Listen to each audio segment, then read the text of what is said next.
Salut tout le monde, j'espère que vous allez bien les amis, on se retrouve aujourd'hui pour une nouvelle vidéo Tour du Monde où on va un petit peu regarder ce qu'il se passe sur la planète foot depuis 24 heures. On va démarrer avec une déclaration de Walid Cherchour, donc consultant sur la chaîne DAZN et travaille aussi du côté d'RMC, il est présent régulièrement sur les émissions radio d'RMC et il nous parle de Didier Deschamps. Il nous dit Didier Deschamps est cramé tactiquement. Allemagne, Espagne et Italie, il a pris une leçon sans jamais avoir les réponses. On le sait, ils font essentiellement des oppositions à Clairefontaine. Ça ne travaille pas. Voilà les mots de Walid Cherchour. Alors moi, je ne sais pas ce qui se passe à Clairefontaine. Mais en tout cas, ça c'est une certitude et une vérité. Sur la dernière année, l'équipe de France a affronté l'Allemagne, l'Espagne et l'Italie. À chaque fois, on a pris une leçon de football et on a pris une leçon tactique. Donc oui, il est évident que Didier Deschamps, à l'heure actuelle, n'a plus les clés pour faire que son équipe de France, qui par le passé était quasiment imbattable, puisse rivaliser avec ce genre de nations qui sont évidemment des nations fortes. Hier, les Bleus ont été inexistants sur cette rencontre face à l'Italie. Ça a été une prestation insipide de la part de l'équipe de France, contrairement à l'Italie qui, je trouve, a été vraiment très intéressante. Le but de Di Marco hier face aux Bleus, franchement un très joli but. Alors tous les buts de cette rencontre sont très beaux. Celui-là en particulier, dans la construction et dans la finition, il est vraiment magnifique. Regardez un petit peu le 1-2. On a vu un très joli but. Les 3 buts italiens d'ailleurs sont beaux dans la construction et la finition. Le but de Barcola aussi est très beau. Mais voilà, au niveau de l'équipe de France, c'est franchement une grosse déception. Cette prestation hier face à l'Italie, il n'y a rien de positif et il y a 2-3 choses positives, notamment pour Barcola et Michael Olise, mais il n'y a rien de bien positif par rapport aux Bleus qu'on a quittés il y a 2 mois lors de l'Euro. On est sur la même lignée. Luis Suarez, cette nuit, donc l'Uruguay de Luis Suarez a affronté le Paraguay, 0-0 pour Luis Suarez, c'était la dernière avec le maillot de la Céleste. La une du quotidien L'équipe, la rentrée déclassée. Quel match terrible de l'équipe de France pour le retour des Bleus après l'Euro, après le visage moyen que l'on a pu voir de l'équipe de France lors de l'Euro. Alors l'arbre qui cache la forêt, c'est la demi-finale, mais sinon dans le contenu, c'était mauvais ce que l'on a vu lors de l'Euro. On est tous d'accord là-dessus. On est reparti sur les mêmes bases hier. Un match mauvais de la part de l'équipe de France. Seule satisfaction, le but de Barcola, le but historique de Barcola, on en parlera dans quelques instants. Joyeux anniversaire à Marcel Desailly, légende du football français, évidemment un grand homme de l'édition mondiale 98. Marcel Desailly fête ses 56 ans, on lui souhaite évidemment un très joyeux anniversaire. Les notes des joueurs de l'équipe de France face à l'Italie, donc ce sont les notes du quotidien L'équipe.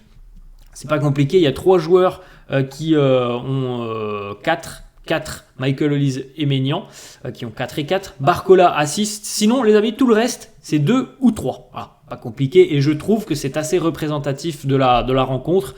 Barcola a franchement été dans la lignée de ce qu'il propose avec le PSG depuis le début de saison. Il a marqué d'ailleurs, Bradley Barcola. Sinon, tous les autres, c'est pour moi un match très décevant et un mauvais match. Voilà, on peut le dire aussi. C'est un mauvais match qui est très décevant. Daniel Riolo sur Kylian Mbappé. Mbappé, très mauvais match hier, un petit peu dans la lignée aussi de l'Euro.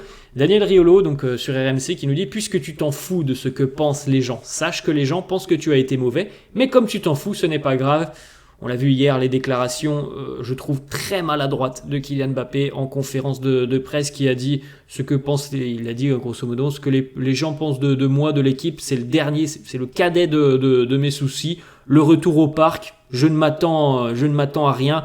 Voilà, on a vu quelqu'un d'assez froid, ça contraste un petit peu avec ce que l'on voit du côté du Real. Et il est évident que voilà, au niveau communication, c'est pas un très bon message de la part de Mbappé.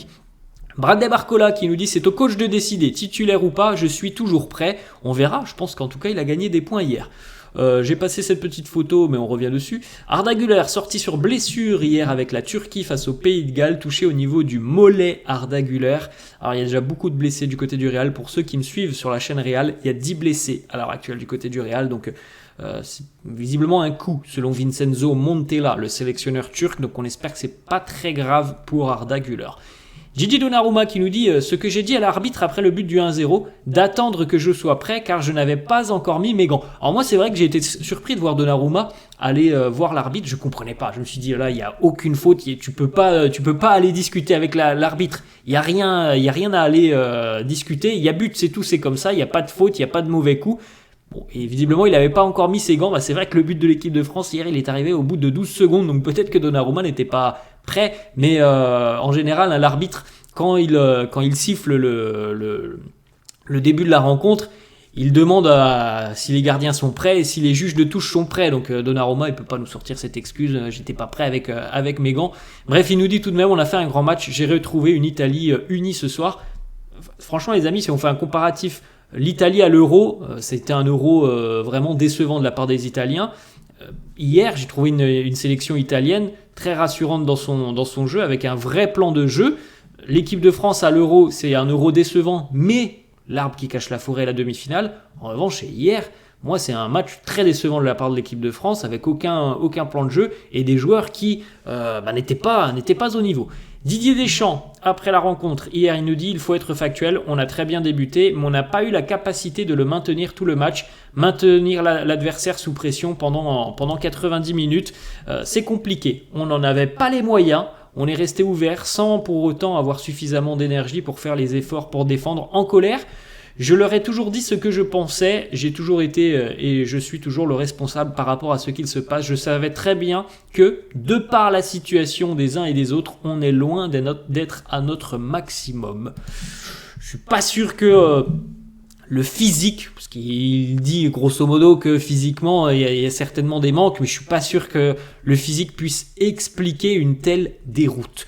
Les résultats de certains matchs de qualification pour la CAN hier, la Côte d'Ivoire s'impose face à la Zambie 2-0, l'Égypte face au Cap-Vert 3-0, le Maroc s'impose tranquillement face au Gabon 4-1. Le Sénégal a été rejoint en toute fin de rencontre à la 95e, le Sénégal est donc contraint au nul face au Burkina Faso, 1-1. Le match de Sandro Tonali pour son retour de suspension, un très gros match de Sandro Tonali après son énorme suspension du côté de Newcastle, il a fait un très très très gros match. Un mot sur le capitaine de l'équipe de France hier, flop. Voilà, le Kylian Mbappé que l'on a connu il y a encore 2-3 ans, on a quand même du mal à le revoir maintenant et on se demande si on va le revoir un jour. C'est plus le même joueur. Il a perdu beaucoup au niveau accélération, vitesse. C'est l'impression que j'ai. Il fait plus les différences qu'il faisait avant. Peut-être qu'il va falloir qu'il se réinvente. Alors, je lui souhaite, j'espère que ça va revenir. Mais ça commence à faire quand même longtemps qu'on n'a plus le Kylian Mbappé qui faisait d'énormes différences comme il y a quelques années. Et là, le match hier, il est insipide de la part de Mbappé. Il y a eu des accélérations, beaucoup de déchets. Il y a eu une accélération assez intéressante, je crois, à la 85e, où ça a été assez dangereux. Mais sinon, il y a beaucoup de déchets et beaucoup moins de différences réalisées par Mbappé. Dans le groupe de l'équipe de France, la Belgique, elle démarre par une victoire 3-1 face à Israël pour ce match qui était délocalisé. En raison du contexte de recevoir Israël en Belgique, le match était délocalisé en Hongrie. Bref, la Belgique s'est imposée tout de même 3-1 face à Israël. Kevin De Bruyne doublé et Youri Tielemans. Didier Deschamps peut-il encore trouver la solution pour cette équipe ? Est-ce qu'il a fait 2 ans de trop ? Je ne sais pas, parce que Didier il est amoureux de l'équipe de France et il veut pas lâcher. On comprend bien, il veut pas lâcher l'équipe de France. Il est soutenu en plus par la fédération, à juste titre, je ne sais pas. Mais en tout cas, il est évident qu'on a l'impression que quand même, il a quand même beaucoup de mal depuis à peu près 1 an à trouver les clés tout simplement pour avoir une équipe de France solide et une équipe de France un petit peu joueuse. On a quand même beaucoup de mal depuis 1 an. Après, on connaît les capacités de Didier à trouver des solutions. J'espère qu'il les trouvera puisque normalement, il est là jusqu'au mondial. Brahim Diaz est buteur avec le Maroc. Son premier but en sélection avec les Lions de l'Atlas lors de la victoire du Maroc 4-1 face au Gabon. Une petite information, Manu Koné est entré en jeu en seconde mi-temps. Il a donc débuté sa première sélection sous les couleurs de l'équipe de France. Un mot sur les 45 premières minutes de Michael Olise. Discret, mais je pense que sur certaines prises de balle, on peut voir son aisance technique. Après, Voilà, quand vous avez vu tout à l'heure les notes du quotidien L'équipe, vous comprenez bien que c'était pas le meilleur match certainement pour débuter parce que voilà, c'était quasiment un naufrage collectif. Il a essayé de se montrer, mais très rapidement les Bleus ont été dépassés. La Panenka timide d'Hakim Ziyech, mais ça passe, 1-0 au Gabon. Elle était vraiment très timide, hein, la panenka d'Hakim Ziyech. Je sais même pas si on peut appeler ça une panenka tant le ballon n'a quasiment pas bougé du sol, hein, il est monté peut-être à 20-30 cm du sol. On continue les amis avec Bradley Barcola qui a déjà inscrit autant de buts cette saison, donc avec les Bleus et le Paris Saint-Germain, que durant l'exercice précédent en club et en sélection. C'est le 5e but de Barcola alors que l'on est le 7 septembre. Ça va vite pour l'ailier parisien. On poursuit les amis avec ce record, donc Bradley Barcola a marqué en 13 secondes le but le plus rapide de l'histoire de l'équipe de France. Son premier d'ailleurs avec les Bleus, 13 secondes hein, sur cette récupération de balle alors que le défenseur du Napoli, Di Lorenzo, était attentiste, il était endormi, il était même pas rentré dans son match. Barcola avec sa qualité de vitesse, sa fulgurance en a profité et il ajuste d'ailleurs très bien Donnarumma hein, puisque c'est pas simple hein, d'avoir l'envergure de 2 mètres de Donnarumma qui se présente face à toi et il fait le bon geste, il lève ce ballon, il la met pas à ras de terre et c'était le geste à réaliser. La barre transversale qui a sauvé Mike Maignan, alors ça c'était quand il y avait encore 1-0, on sentait bien que les Italiens étaient quand même très dangereux et il y a eu cette alerte, la barre transversale, puis ensuite on a eu le but magnifique et puis l'enchaînement, hein, les Italiens ont été quand même relativement surprenants hier sur cette rencontre. Barcola, regardez le début de saison de Bradley Barcola, buteur face à l'Italie, face à Lille, face à Montpellier et face au Havre. Au final, il a marqué tout simplement sur tous les matchs depuis le début de saison. Désiré Doué sur sa blessure avec l'équipe de France Espoir, il a marqué d'ailleurs le Parisien hier, mais il est sorti à la 95e, touché au niveau de la cheville. Il nous dit c'est pas très important, la cheville a un peu tourné mais ça va aller. Il est sorti avec un gros strap et une grosse poche de glace. Les Espoirs pour la première de Gérard Baticle ont fait match nul 1-1 face à la Slovénie, but de Désiré Doué. D'ailleurs le but de Doué il est magnifique. La France est encore très loin d'une qualification pour l'Euro U21 à 2 matchs de la fin des qualifs. Regardez un petit peu le classement: Slovénie 13 points, Autriche 11 points, France 10 points mais un match en moins. On poursuit les amis avec d'autres petites informations. Alors, on retombe dessus. Bradley Barcola à l'échauffement au Parc des Princes avec son aisance technique. Petite information du côté de l'Olympique Lyonnais, on a perdu son directeur sportif.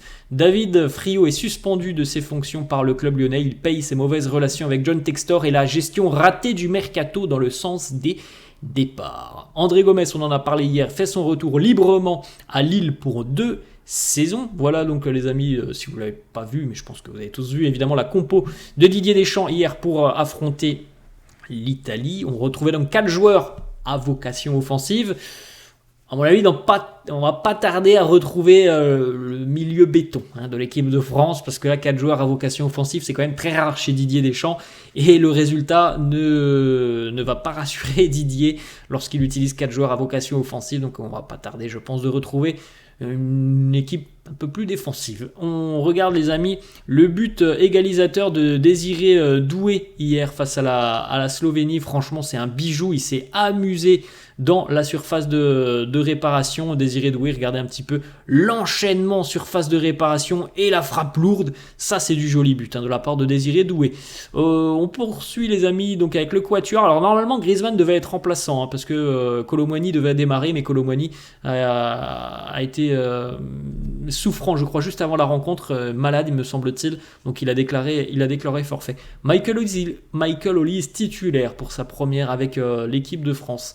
D'après plusieurs médias, Anthony Martial va vraisemblablement s'engager du côté du Brésil, à Flamengo. Bon, on attendra confirmation pour l'ancien international français.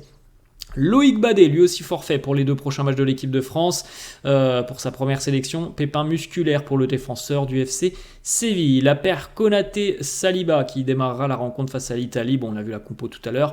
Memphis, lui, va s'engager normalement lui aussi au Brésil, mais cette fois-ci du côté des Corinthians. Regardez un petit peu du côté de Dortmund, on a eu le passage d'une légende du club, parce que bon, il a quand même fait beaucoup de grandes choses avec le Borussia Dortmund. Jürgen Klopp était de passage à Dortmund, il a reporté d'ailleurs le maillot d'entraînement du Borussia Dortmund. La compo des espoirs hier pour affronter la Slovénie, vous pouvez faire un petit arrêt sur image si ça vous intéresse. Doué par exemple était titulaire, Mathys Tel aussi était titulaire. Cristiano Ronaldo qui nous dit gagner l'Euro, le Portugal équivaut à gagner une Coupe du Monde. J'ai déjà remporté 2 trophées avec le Portugal, ce n'est pas ce qui me motive, je suis motivé par le plaisir du football et les records viennent naturellement. 900 buts semble être une étape importante, mais je suis le seul à savoir à quel point il est difficile de travailler chaque jour pour marquer son 900e but.